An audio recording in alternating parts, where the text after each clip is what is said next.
So I've often heard Australians talk about kangaroos jumping in front of cars, and they often get hit by cars in the outback. But in Sydney, I've never really seen that much. Obviously, you don't really get kangaroos in Sydney. But about 30 minutes after arriving in the Australian countryside for the first time, it happened to me. And I saw a kangaroo like jumping across the road near my car. And I was thinking like, this could jump in front of the car, because what people have said, they just dart right in front. And sure enough, just as I was thinking that, the kangaroo did jump straight in front of the car.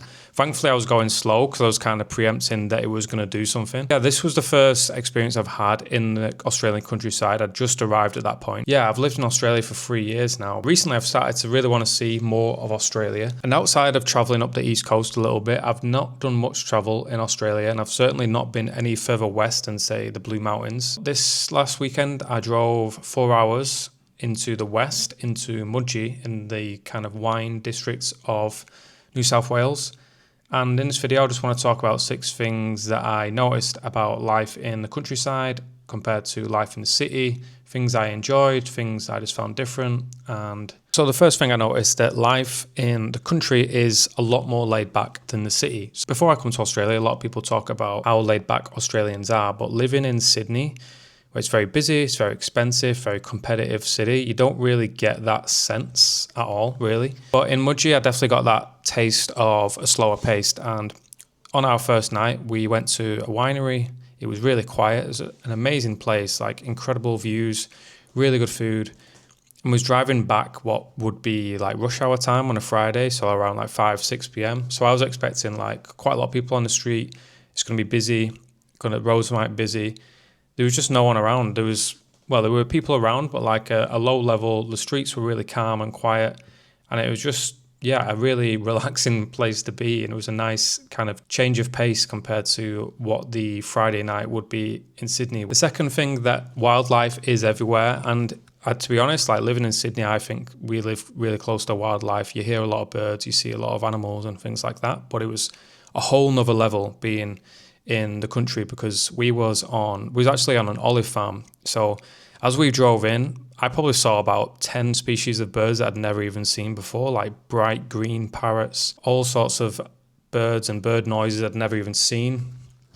On our farm, there was sheep, wallabies, kangaroos coming right up to the cottage. In the morning when I woke up at dusk, like I just opened the curtains and there was like 6 kangaroos straight in front of the cottage. The third thing that surprised me is that the food quality is amazing. But the food in general, there was like really high quality bakeries, food, like Italian restaurants, everything. We went to this bakery, I met this French guy, and he said this is like the best baguette he's had outside of France, and it was very good. We had eggs, like organic eggs from a farm, and it was probably the first time I've had an egg which was just like, this is what an egg should be like. It was really big. It was like twice as big as what I'm used to. Tasted amazing. I was just thinking, this is what eggs are supposed to taste like, not the ones that I usually get from Woolies. And just loads of nice little cafes as well, where you'd expect there not to be as many options. There really is, like, especially if you drive out, and there'll just be random stops on the way, and they'll be like, because there's loads of space, there'll be like a big field with a coffee van and a donut shop, and it's just like loads of place to sit down, loads of families, kids playing.